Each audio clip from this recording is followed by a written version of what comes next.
السلام علیکم ورحمۃ اللہ وبرکاتہ۔ کسی بھائی نے سوال کیا ہے کہ کس وجہ سے اللہ تبارک و تعالی دعائیں قبول نہیں فرماتے۔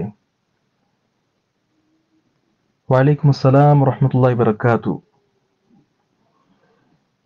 میں سب سے پہلے ذکر کرتا ہوں کہ دعا کی قبولیت کے اسباب کیا ہیں، اور اس کے بعد انشاءاللہ ذکر کرتا ہوں کہ دعائیں قبول کیوں نہیں ہوتی۔ بس اختصار کے ساتھ سب سے پہلے یہ بات سمجھیں کہ امام ابن القیم رحمہ اللہ کی کتاب ہے الداء والدواء، اس کے صفحہ 35 پر وہ لکھتے ہیں کہ دعائیں اور تعوذات وغیرہ ان کی حیثیت ایک اسلحہ کی ہوتی ہے۔ تو اسلحہ کے لیے ایک تو اسلحہ کا خود درست ہونا، اور پھر اسلحہ استعمال کرنے والے کا درست ہونا، یہ دونوں چیزیں اگر ہوں تو پھر آپ کا کیا گیا وار دشمن پر وہ کارآمد ثابت ہوگا۔ تو یہی بات آپ دعاؤں کے حوالے سے بھی سمجھ لیں کہ دعاؤں میں بھی اچھائی ہونی چاہیے، اور ساتھ ساتھ جو دعا انسان کر رہا ہے، کرنے والا، اس کی اپنی بھی اصلاح ہونی چاہیے۔ کچھ ایسے آداب ہیں کہ جن کو استعمال کیا جائے تو انشاءاللہ دعائیں جو ہیں اللہ رب العزت کے ہاں مقبول ہوتی ہیں۔ سب سے پہلی بات میں یہاں ذکر کروں گا وہ دعا میں اخلاص ہے، کیونکہ اللہ رب العزت نے فرمایا ہے وَدْعُوهُ مُخْلِصِينَ لَهُ الدِّينَ، عبادت اللہ تعالیٰ کے لیے خالص کرتے ہوئے کرو۔ تو دعا میں اخلاص ہونا چاہیے۔ اخلاص کیا ہے دعا میں؟ کہ اللہ تبارک و تعالیٰ کے بارے آدمی یہ سمجھے کہ میں اللہ سے دعا مانگ رہا ہوں اور یہ اللہ ہی پوری کر سکتا ہے۔ اور دوسری بات جو ہے، دوسرا سبب دعا کی قبولیت کا وہ ہے توبہ، اللہ تبارک و تعالیٰ کی طرف رجوع، استغفار، دعا کرنے سے پہلے اپنے گناہوں کی بخشش کا سوال۔ یہی وجہ ہے کہ نوح علیہ السلام نے جو فرمایا تھا، جس کا تذکرہ اللہ رب العزت نے سورہ نوح میں فرمایا فَقُلْتُ اسْتَغْفِرُوا رَبَّكُمْ إِنَّهُ كَانَ غَفَّارًا يُرْسِلِ السَّمَاءَ عَلَيْكُمْ مِدْرَارًا وَيُمْدِدْكُمْ بِأَمْوَالٍ وَبَنِينَ وَيَجْعَلْ لَكُمْ جَنَّاتٍ وَيَجْعَلْ لَكُمْ أَنْهَارًا۔ تو اس میں آپ دیکھ لیں نوح علیہ السلام نے سب سے پہلے اپنے رب سے استغفار کی تلقین کی ہے، اور اس کے بعد اللہ تعالیٰ کی طرف سے ملنے والے انعامات، مال کی صورت میں، اولاد کی صورت میں، ان کا تذکرہ کیا ہے۔ تیسرا سبب دعا کی قبولیت کا ہوتا ہے کہ انسان عاجزی، انکساری کے ساتھ، خشوع اور خضوع کے ساتھ اللہ رب العزت سے گڑ گڑا کر مانگے۔ اللہ رب العزت نے فرمایا ادعوا ربکم تضرعا وخفیہ انہ لا يحب المعتدین، اپنے رب کو گڑ گڑا کر اور خفیہ طور پر پکارو، بلا شبہ وہ حد سے بڑھنے والوں سے محبت نہیں کرتا ہے۔ اسی طرح چوتھی بات جو ہے وہ دعا جو ہے نہایت ہی الحاح کے ساتھ بار بار دعا کرنی چاہیے، اور اس میں کسی طرح کی کوئی سستی کا شکار نہ ہوا جائے۔ عبداللہ ابن مسعود رضی اللہ عنہ نبی مکرم صلی اللہ علیہ وسلم کے حوالے سے بیان کرتے ہیں، نبی مکرم صلی اللہ علیہ وسلم کان يعجبه ان يدعو ثلاثا ويستغفر ثلاثا، نبی مکرم صلی اللہ علیہ وسلم کو تین تین بار دعا کرنا اور استغفار کرنا پسند تھا۔ تو یہ نہیں کہ ایک بار بس دعا کی اور نہیں، بلکہ کم از کم 3 مرتبہ الفاظ کو دہرائیں اور 3 بار دعائیہ جو کلمات ہیں وہ کہیں۔ اسی طرح 5ویں نمبر پر جو سبب ہے دعا کی قبولیت کا وہ یہ ہے کہ آپ تنگی میں ہی اللہ تعالیٰ کو نہ پکارا کریں، بلکہ خوشحالی میں اللہ تعالیٰ کے ہاں زیادہ دعائیں کریں، تاکہ تنگی کی حالت میں اللہ رب العزت آپ کا مددگار ہو۔ نبی مکرم صلی اللہ علیہ وسلم نے فرمایا تھا کہ آپ اللہ تبارک و تعالیٰ کو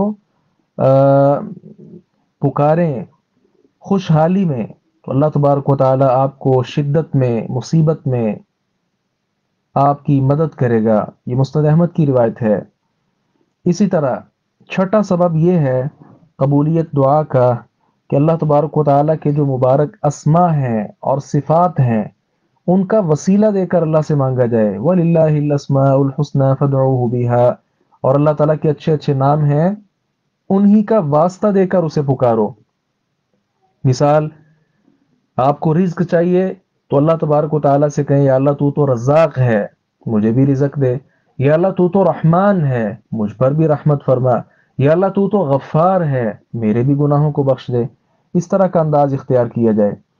اور ساتویں جو نصیحت اور ادب یہ ہے دعا کی قبولیت کا کہ اچھے انداز میں اور اچھے الفاظ کا انتخاب کرنا چاہیے.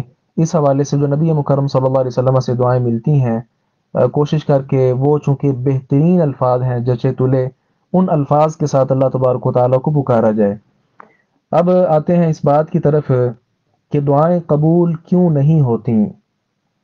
تو دعا جو ہے وہ دعائیں قبول کیوں نہیں ہوتی، اس کا سب سے پہلا سبب ہے کہ دعا کرنے والے کا جو انداز ہے وہ نہایت عجیب انداز ہوتا ہے، نامناسب انداز ہوتا ہے.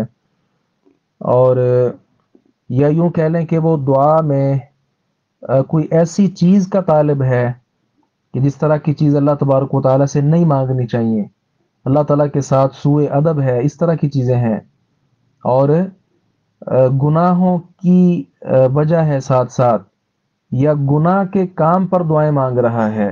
جی، زنا کرنا چاہتا ہے تو دعا مانگے یا اللہ میرے لیے رستہ کھول دے، میں اس کے ساتھ زنا کرنا چاہتا ہوں. اب یہ دعا کیسے قبول ہو سکتی ہے؟ رسول اللہ صلی اللہ علیہ وسلم نے فرمایا لا يزال يستجاب للعبد ما لم يدع بإثم او قطيعة رحم او كما قال. صحیح مسلم کی روایت ہے، آپ صلی اللہ علیہ وسلم نے فرمایا بندے کی دعا اس وقت تک قبول ہوتی رہتی ہے جب تک وہ گناہ یا قطع رحمی کی دعا نہ کرے. اور دوسری بات یہ ہوتی ہے کہ دعا کرنے والا جو شخص ہے اس کے اندر کمزوری ہوتی ہے. یہ بھی بات درست نہیں ہے. مثال کے طور پہ اللہ تبارک و تعالیٰ کی طرف اس کا دل متوجہ نہیں ہے، جی، یا بڑی بلند آواز کے ساتھ اللہ تعالیٰ کو پکار رہا ہے، وہ سوء ادب والی صورت اس میں بھی آ جاتی ہے. اور تیسرا سبب ہوتا ہے کہ دعا کی قبولیت میں کوئی رکاوٹ ہو سکتی ہے جس بنا پر اللہ تبارک و تعالیٰ دعا کو قبول نہیں فرما رہے ہوتے. تو دلوں پر زنگ چڑھ چکا ہے، کھانا پینا حرام کا ہے، اور اس طرح کی جو چیزیں ہیں.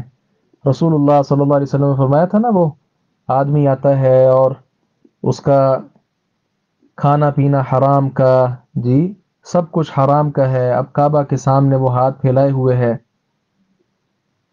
اللہ اکبر کبیرہ، مطعمہ حرام ومشربہ حرام وغذی بالحرام فانا یستجاب لذلک. صحیح مسلم کی روایت ہے، اس کا کھانا حرام کا، پینا حرام کا، اس کو غذا حرام کے ساتھ دی گئی ہے، اس کی دعا اللہ تبارک و تعالیٰ کیسے قبول فرمائے؟ جی.